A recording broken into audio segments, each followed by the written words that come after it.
When I got to the light, the love was so incredible, the acceptance, the forgiveness. There was pure knowledge.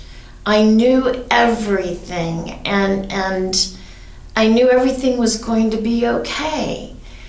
And when I first got there, I was greeted by someone to my side, and it was a man, and he was dressed in a robe. And he showed me over to my side, there was a long table. And at this table were thousands and thousands of people on either side of the table talking and chatting and conversing and having a good time and laughing. And everyone was having a party-like atmosphere. And I remember when I looked at the table, instantly one person turned and looked straight at me and caught me in the eye, and it was my grandmother. And she said to me, she goes, "You can't stay here, it's not your time yet." And I instantly said, I'm not leaving, I'm staying. I love it here. I'm accepted here for what I am. I'm forgiven for everything I had ever done. And I did not want to leave for any reason. There was a river, and on the other side of the river there were hundreds and hundreds and hundreds of people. Some of them I could recognize because I had lived with them in the life I just left, but most of them I couldn't recognize by their feature, but I could recognize them by their love. The love, I could feel the connection of love that held us together. And then my aunt stepped forward, who was someone I really dearly loved, and she looked at me and she says, "You can't stay." And I said, "Why?" She says, "No, you have to go back." And I said, "Why?" And she says, "You have to go back and tell them there's more to life than meets the eye." And I said, "But there are millions of people back there. You can give that message to one of them. Why do I have to go back?" And I said, "No, you can't stay. You have to go back." And then I found myself falling, and the next experience I had was moving from this brilliant light, love, and joy into excruciating pain in my body. And then I found myself as if my cup were filled in this presence. My capacity had been reached. I found myself on the other side of this light, and I could perceive now in a more physical sense a kingdom of light, and I could see that there was a river running from where I was and this wonderful kingdom of light. And I could see that there were many people. It was populated by tremendous numbers of people, and I knew each and every one of them intimately, and I loved them all dearly. And they were waiting for me, and they were welcoming me, and they were busy, and they were working, and they were learning, and they were very much involved with us on this plane of existence, in that plane of existence. And I was very happy to see this wonderful and beautiful welcoming home to me. And there was a man standing at the edge of this kingdom, and he was welcoming me. Come home. And I began to be moved again by my love, by my excitement, by my joy and my rapture and my attraction for this kingdom. When I woke up, I was in heaven, and I like to call it home. I was bathed in this beautiful, warm, golden light, and I was surrounded by angels. I was surrounded by my loved ones. I was in the center, and they were all around me, and it was their outlines I was seeing, but it was more than an outline. It was vibration. It was their energy. I was me. I felt what I looked like. It didn't change, but I didn't have a body. I was my vibration, the energy. And I instantly knew that we were all connected, that we were all one. Everyone's energy, everyone's vibration, the divine beings and myself, we all had our own rate of vibration and our own color. And they weaved in and out of each other's. It was like a beautiful harmonic progression. And they made these patterns, and it was deeply profound and deeply beautiful. The light that I was bathed in, and the oneness and the connection and the peace, the contentment, the love that I felt was overwhelming. The light was like wrapping the softest cashmere sweater or blanket that you can imagine that was infused with golden sunshine around you. Being there was more real than it is here. I felt total peace, contentment, happiness. It was just much more deep and profound. There really are no words to accurately do justice to the experience and what I had felt. It doesn't exist here in our vocabulary. Magnify that, multiply that times 100 million, more. I mean, and that's the feeling of unconditional love and peace and happiness that I was a part of, that I was bathed in. I remember how we would dip down and go through that lush greenery, and there would be flowers and blossoms, buds on trees that would open up even as we flew by. I remember the rich textures and colors beyond the rainbow, and so beautiful. And in that beautiful valley, as we would come up and ascend above all that greenery, I could see that there were hundreds of souls dancing. And when I wrote it all up weeks later, as I came back to this world and was trying to record the whole experience, I described them as being dressed in peasant garb, very simple clothing, yet beautiful colors, and tremendous joy and merriment. And there were lots of children playing and dogs jumping, and it was just a wonderful festival. And it was all being fueled because up above, in the velvety black skies above, were pure spiritual beings, orbs of golden light, swooping and swirling in formation, leaving sparkling golden trails, emanating these hymns, chants, anthems, powerful like a tsunami wave, crescendo after crescendo after crescendo of the most beautiful music, waves washing through me. And that's what was fueling this incredible joy and mirth going on in this Gateway Valley, as I came to call it. Now, the important thing to understand is that Gateway Valley was much more real than this world. Far sharper, crisper, and more real than this. This is very dreamlike by comparison. That was a deep, deep mystery to me for a long time, trying to understand that ultra reality. It's very hard to put it into words. A symbol of total innocence, but completely without fear, and very curious about the light. And then this experience it starts getting trite because I didn't really have the language to describe it. But I got out and I went into this area of lighter area, which was sort of floored like alabaster marble and vague colours and movements of, and there were beings, not that I could see, but that I was aware of, and they were completely compassionate, loving, incredibly caring beings, and they said this is the entrance to, and the wording is difficult here, the entrance to the level of life, if you like. These are our concepts, and these are some of our concepts, and if you feel that you if you can contribute to them, or even if you can understand them, you're welcome to come in. But they actually gave me all the experiences of all my lifetimes to make the decision whether to come in. And I looked at these concepts, and frankly, I didn't understand them. I thought, I just don't know enough.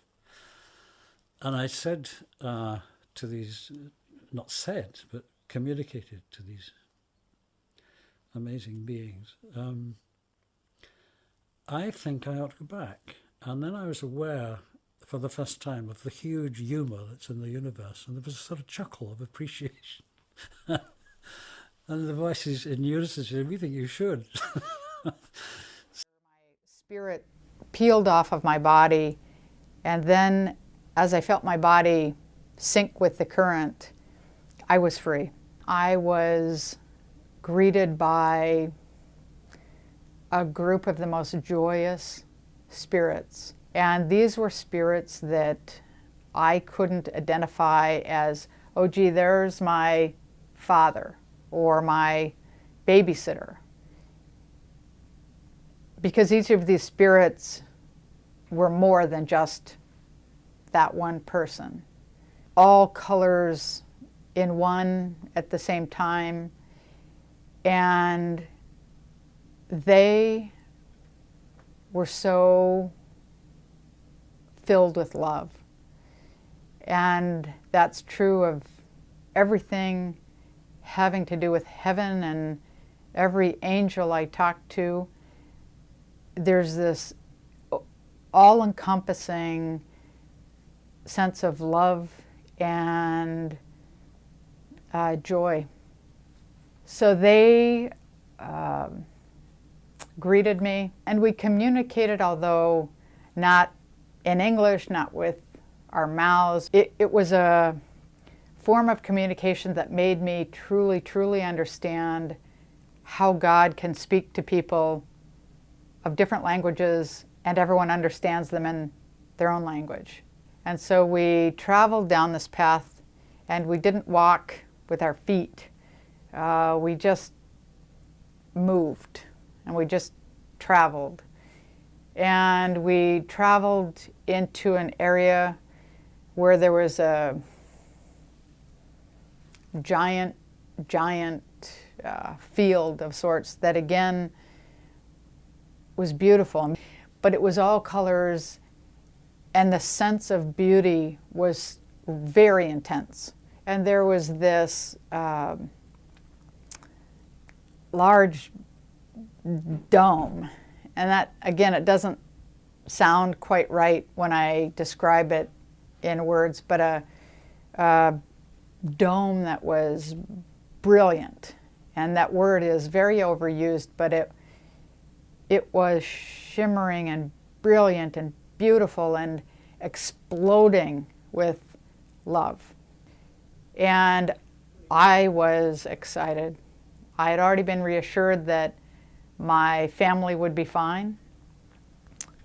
These spirits who had guided me and protected me were so happy that I was there. I was really excited. And we then got to the entrance, and there was this palpable sadness that came over everyone, and everyone who was inside this hall sort of turned to look at me. And then the spirits who had brought me on this journey told me I had to go back to Earth. They told me that my work wasn't done. I wasn't happy about it.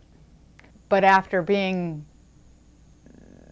told about some of the things that I needed to do, I certainly wasn't about to argue with God's plan for my life. And so I went back to my body, and I sat down, and the spirits who had greeted me initially, taken me and brought me back, basically said goodbye.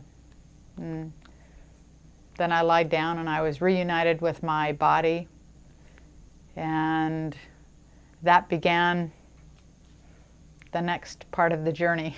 I am describing an experience that took place 17 years ago, and I can remember every part of that experience in detail. Now, when the first transition came, I was suddenly floating down with my friend still at my side. We were still out in the universe, and we were in the celestial amphitheater, as I describe it in my book. And as we floated down and I looked out, I saw all my spiritual brothers and sisters, and they were all greeting me with waves of energy. And I realized indeed this was my home. These were my brothers and sisters.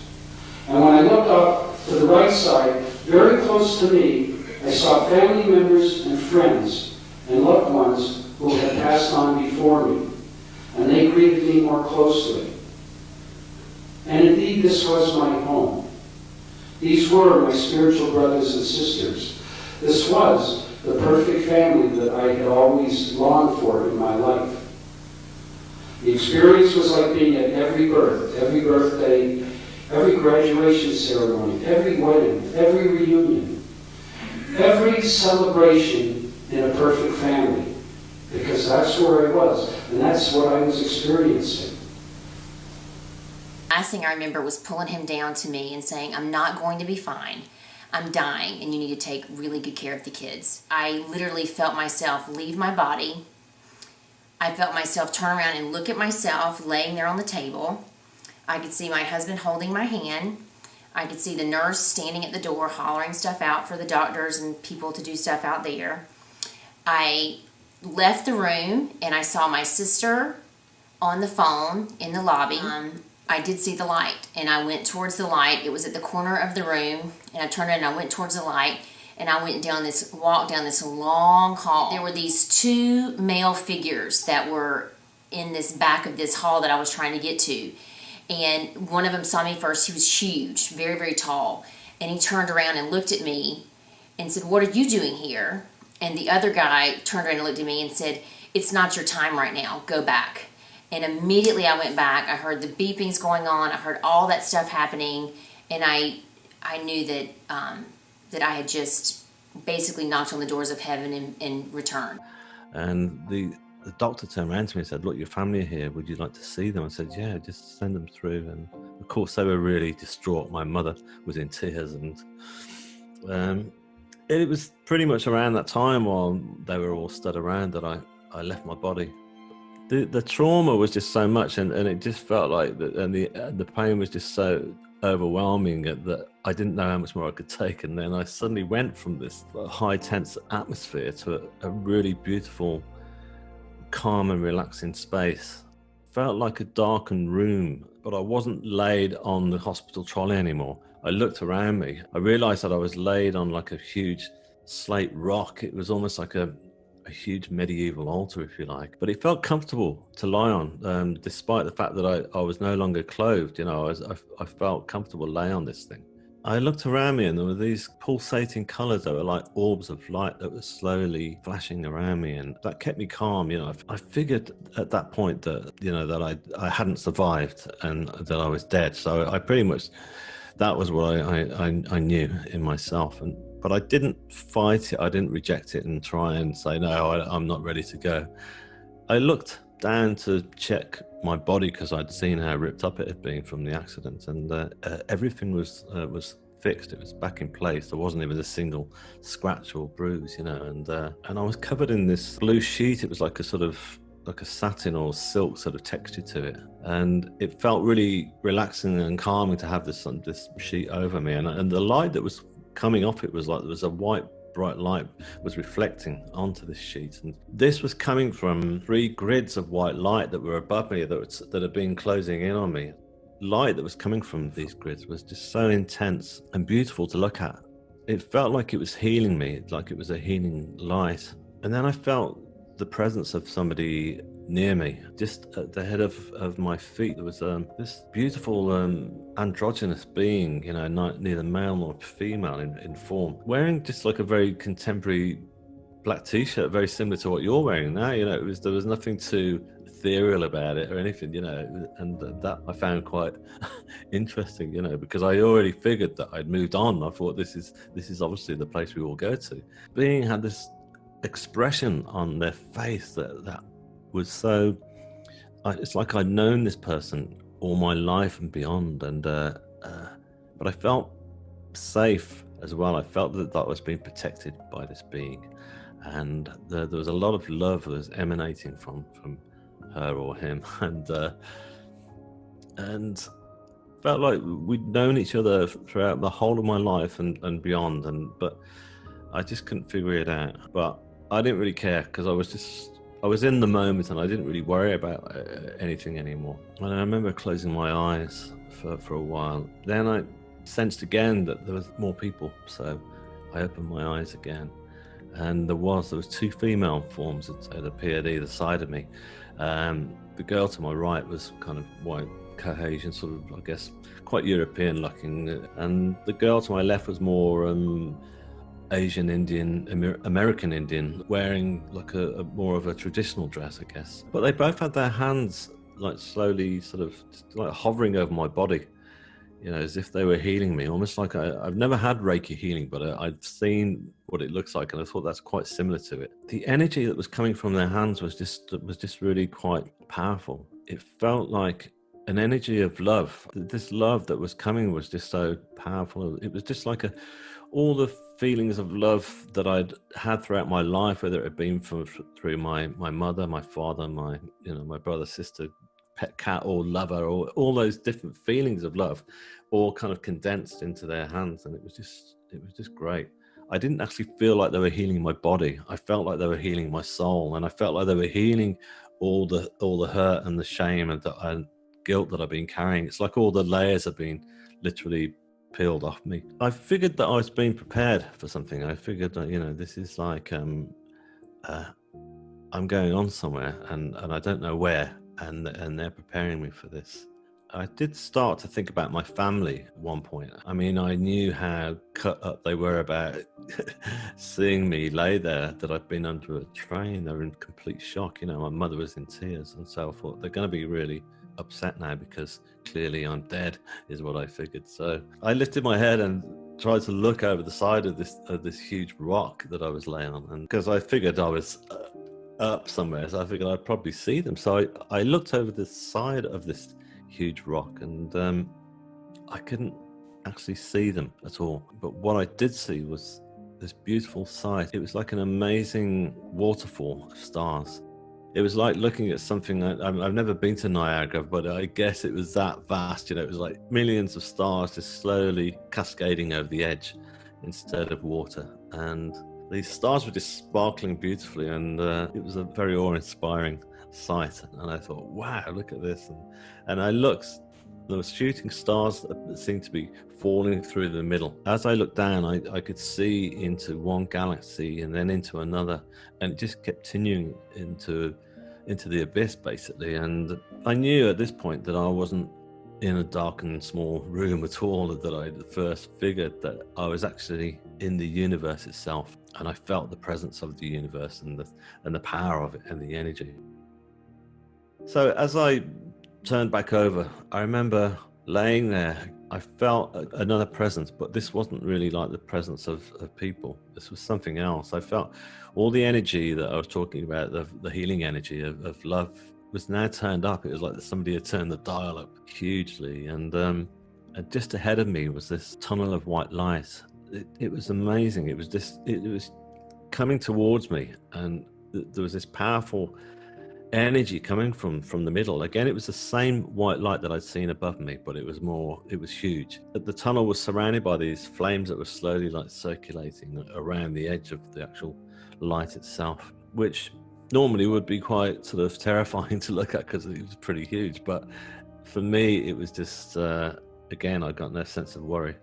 I just knew straight away that this was the source of all creation that I was looking at. This was God, this is where it all comes from. It's not a guy with the beard on top of the Vatican ceiling in Rome. It's this huge tunnel of white light. The energy coming from that felt like every part of my body was just vibrating throughout from this energy of love that was coming from it. I remember I had this huge grin on my face because I was just loving the whole experience and the whole journey, that I suddenly got thrust straight back into my body, and I was back crashing down into earth, and I was back in the hospital. And before me I saw a temple, and in that temple was set in like a park, and there were other beings of light in the park, and the other beings of light and I were literally and figuratively transparent.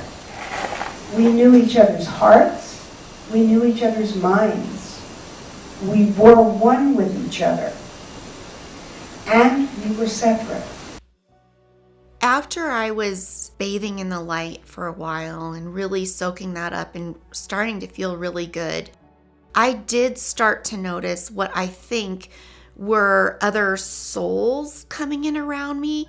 It felt like a crowd coming toward me. It felt like a friendly crowd. I wasn't scared or intimidated, but I didn't have enough time to understand exactly what that was, because at that moment I heard that inaudible voice say to me, "You need to go back." When I came to on the other side, there was no white light tunnel, there was no family greeting me. I didn't have that experience. but obviously I wasn't meant to be there permanently. I felt like I was I had a welcoming party there for me, and it was 4 gentlemen. The shortest one was about 6'5", the tallest one was about 8 foot, and the other 2 were in between there. They were all dressed the exact same way, and they were this white kind of Roman garb, like a robe, but not like a politician, more like a soldier off duty. They were definitely more soldier in style than politician style, and that to me is a very important detail. Definitely the tallest guy had like these kind of Roman straps or designs on his I hate to call it a skirt, but kilt or whatever you want to call it, and they were like brownish with gold tracing, and then he had like a brown belt, like I don't know if it was leather, but it looked leather-ish, let's say. I was being shown around a town square in an environment I would call very heavenly. Basically, it appeared as though we're walking on a cloud, which is why I think it's really interesting that whenever people paint pictures or they talk about heaven, they talk about walking on a cloud or it's in the clouds. However, it was not a cloud. I'm going to explain, and I think this is really interesting because when I was there, there's a white light that fills the air. It's almost like it has a texture to it because there's like a thickness, like a cloud. When you see something go deeper into a cloud, it begins to become harder to see. Well, in this environment, the light doesn't have a source. There's not a sun in the sky, there's not lamps on the street, there's just light everywhere. And it seems to be coming from every direction or just hanging out in the air in a weird way. And when I was talking to these gentlemen, I couldn't even see their feet because the light was so bright. You would just be blinded to their feet. I never had a single thought of earth and life. Not one single thought was in my head. And as I was walking in this plane, I felt as though these gentlemen would mention people that I would know. They would mention their names, or they would mention names of people that I had heard of before. And I never thought of those people as people I knew on earth and remembered living with them on earth. I always knew of them only in our heavenly plane. And there wasn't a beginning to me knowing them, and there wasn't like it was just kind of like I always have known them, and I knew them more as a brother or a sister, not as like a friend, not as like a mother or dad or anything like that. So I thought that was really interesting as well. And there were some people standing towards the light. They were facing light, and I could see only their outline because some light was filtering through them. It was kind of they were translucent kind of figures. I couldn't see any faces or anything, and I had few questions in my mind at that time. And then I more like I was communicating with somebody who at an upper intellect, higher intellect level, or at super level, whoever it was communicating with me, all that communication was taking place telepathically. Whenever the thoughts were coming in my mind, questions were coming in my mind, and before the question would be completed, an answer would pop up in my mind automatically. Had no ceiling. It was just blue sky up above. There were about 150 to 200 people there, and they were beautiful. They were so thrilled to see me. Nobody has ever been that thrilled to see me. They were all applauding. Many of them were crying. Every one of them had to hug me. Some 2 or 3 times had to hug me. I hugged every one of them. They were communicating an affection, a level of affection that is, I've never had that before, ever. Way back in the distance, way up behind me, on the top of a mountain, so big that it had this winding road all the way up it, and there were so many people on that road going up and coming down that the hill looked like it was alive, like it was like a beehive, you know, just constantly moving. And the top of the hill, very clearly delineated, was a Syrian mountain man. And he looked an awful lot like Jesus. He looked to be about 15 feet tall, long hair, beard, mustache, and just the most piercing and kind eyes. He asks you a question. What did you do for your fellow man? It's a life review. You're going year by year through your whole life. Anytime you're stuck and you don't recall, one of the walls comes alive as the movie of your life, and it shows you doing something for your fellow man. For me, that was when I was 10, 11 years old. I didn't know if I did anything for somebody then. And the wall came alive, and there I was as a crossing guard at my grammar school. And I just took that responsibility so seriously, especially with the little kids, the kindergartners and the first graders and so on.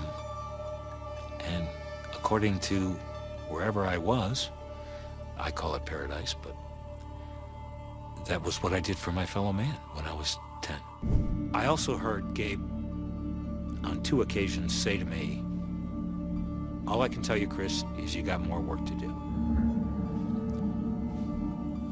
I didn't know what he meant by that.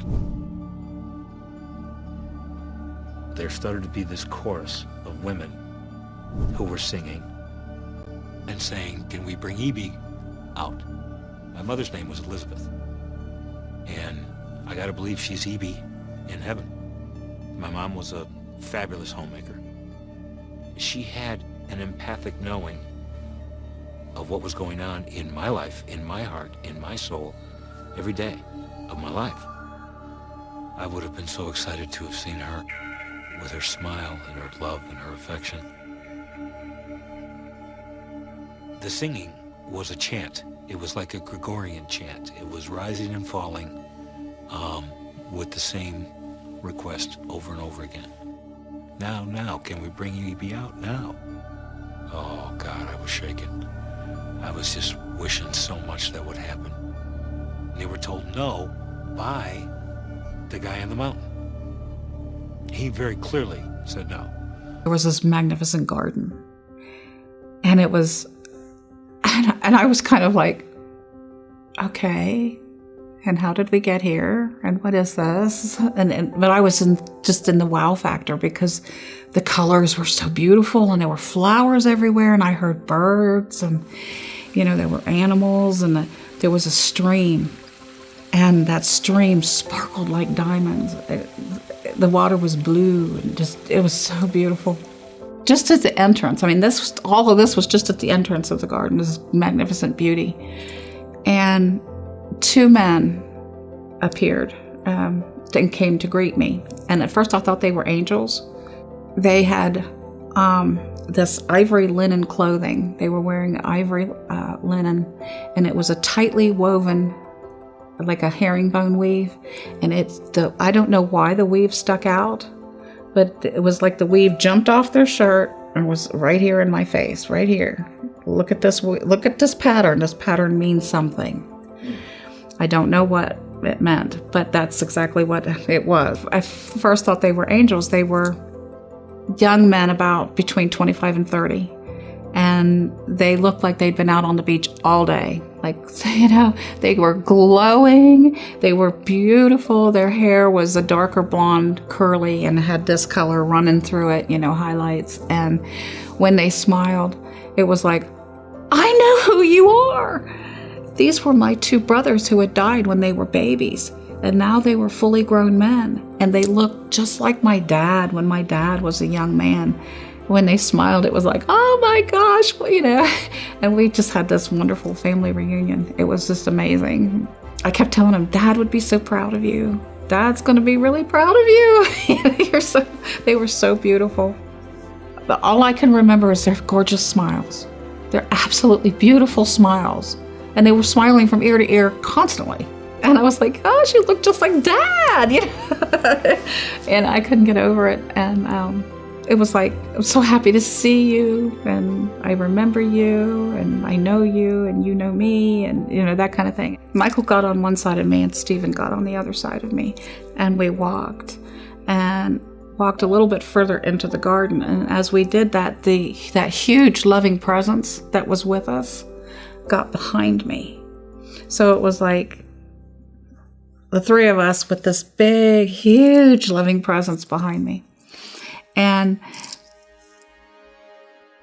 we stopped, and when we stopped, we kind of turned this way, and it was like a screen, watching a screen in my life on an old-fashioned movie reel. This was a black and white screen, an old-fashioned movie on an old-fashioned movie reel, and this was my life review. And not only did I have my two brothers with me in this huge loving presence, who I knew was God, there was a whole bunch of other people that came. And they were loving on me too, and I was like, I know them and they know me, but I didn't know from where I knew them from. And they were from all different time periods. And I noticed their clothes. That's what I noticed. The women were wearing these beautiful, not all of them, but some of them were wearing beautiful gowns, and I saw men in fancy suits. I saw people in regular clothes like us. And it was like, how do I know you? But I do know you, and you know me. And it was like we were having another family reunion with all these people, but they were all gathered around for love and support. And I was supposed to be watching this movie, and so I was watching this movie. And it was from the moment I was born until that time that I died, but it was over that fast. And I thought, I missed something. Something's missing here. And because there was no judgment, none at all. I didn't judge myself. I mean, I learned that the only judgment we have is when we judge ourselves, standing with God there. And all God does is love you through it. He doesn't judge you. Well, I didn't judge me either. I just watched it. I was kind of going with the flow. I was like, could have knocked me over with a feather with everything that was going on. And I was having a pretty good day when I died. The sun was shining, the skies were blue. I didn't realize that I would end up in an ICU at the end of the day. One of the first things that happened to me is I was greeted on the other side. I was greeted with the words of, "Welcome, beloved one. You are blessed. You are honored." The first part of our reading this morning talks about that. If we had any understanding of how honored we are for being here, doing what we're doing, living the struggles that we live, and the joys. Think about a rock star, a world-famous scientist, a preacher that's known throughout the world, something or someone that you look up to with such reverence, and that pales in comparison to what they feel for us and how honored we are in their eyes. And if we could carry that with us here every day, how much different would it be? I cannot describe in words, although I tried yesterday and I will try again this afternoon. I'll try several other times before my time is up again, to describe what it felt like to be in that presence. To know for the first time in my existence what true unconditional love felt like, what true peace felt like, what lack of fear felt like. I can't describe it, but I will tell you, you will all experience it. And I knew what was going on. I knew again who I was, that I had died. My amnesia period was over with. And I stood there in this gorgeous meadow, and I remember that the light was different from the light here on earth, although it was not that brilliant white light in which I was involved, but it was a more beautiful light. There was a goldenness to this light. And I remember the sky was very blue. I don't recall seeing the sun. The colors were extraordinary. The green of the meadow was fantastic. There were flowers blooming all around, and the flowers had colors that I had never seen before. And I was very aware that I had never seen these colors before, and I was very excited about it. And, I was just standing here thinking, oh my gosh, I've never seen these colors before. And I thought I'd seen all the colors. And I was thrilled to death. The beauty was incredible. And in addition to the fantastic colors, I could see a soft light glowing inside every living thing. It was not a light that was reflected from an outside source. You could always tell that it was coming from somewhere in the center of this growing thing, this flower, this leaf, whatever. Just this beautiful, soft light. And I think that I was seeing the life inside of everything. And when I had finished, more or less, looking at this exquisite beauty, I started to walk, and I had only taken a few steps before I saw that there was in front of me a hill. It was a rather low hill, and there were perhaps 18 or 19 or 20 people standing on the hill, and they were dressed in robes, very simple, I suppose maybe Grecian type robes. And they were also in all these beautiful colors. There were men, there were women. There were more men than women there. I don't know why. I've thought about this a little bit. But there were both men and women there. No one that I knew, but then I really had no close emotional ties with anyone on the other side, so it was not surprising that no one was there that I knew. And I thought to myself, oh, I want to talk with them. And it seemed that immediately I was there on top of the hill. Now, I don't know whether I was able to just glide there very quickly and effortlessly, or whether I only had to think that I wanted to be there and I was there. What I do remember is that I did not have to climb the hill. There was no effort involved in this. And as I found myself at the top of the hill, I saw that over on the horizon, and just a little bit lower than the horizon, there was a city. And I realized in some way that this was more than just a city, that what I was seeing over there actually represented a world. And I wondered, is that the world that I just came from, or the one that I'm going to? And I never had a chance to find out, because right at that moment, 3 or 4 of the men who were in this group of people on the hill came to me, and we met. And I said to them, I know what has happened. I realize that I am dead. I know what's going on. And one man of the group did all of the talking to me. He was quite tall. He was taller than the rest. And I remember that the robe he was wearing was purple. And he had a white fringe of hair that went around. The top of his head was bald. He had an absolutely marvelous face. It was very noble, very kind. I guess what we would think of as a very spiritual face. He also had about him a great deal of authority, so that I felt that I was talking to someone who I could trust completely. And when I said to him, I know what's going on, I know that I've died, he said, yes, that's true, but you are not going to be staying here because it isn't time for you to be here yet. And I must tell you that when we talked, we did not move our mouths.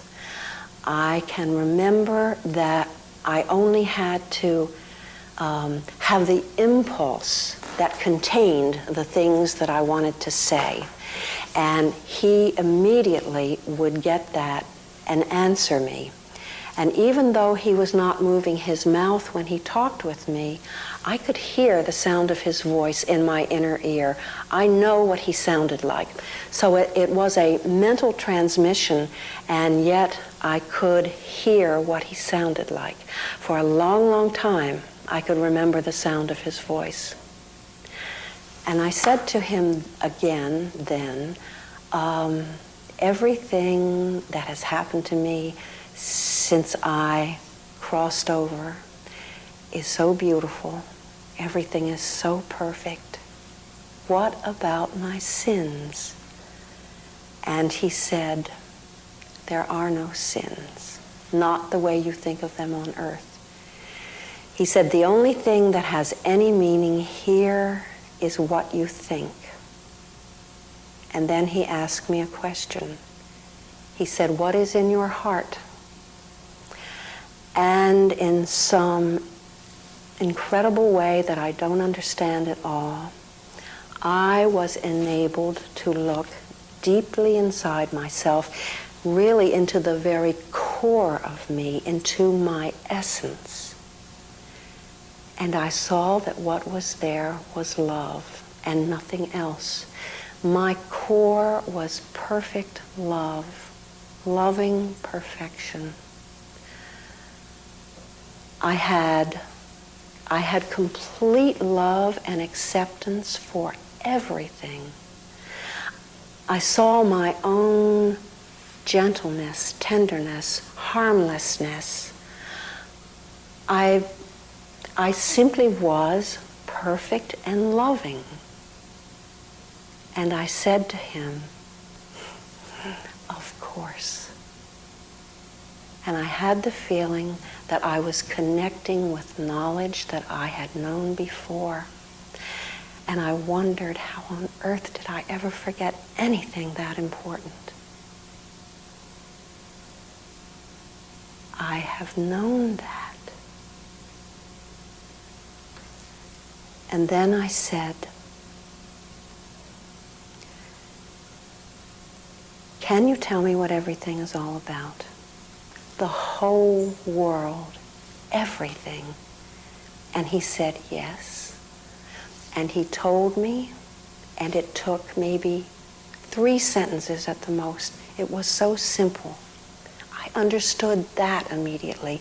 I had total comprehension of what he was saying to me. And I remember again saying to him, of course. And it was that feeling again of reconnecting with knowledge that I had once had and wondering how on earth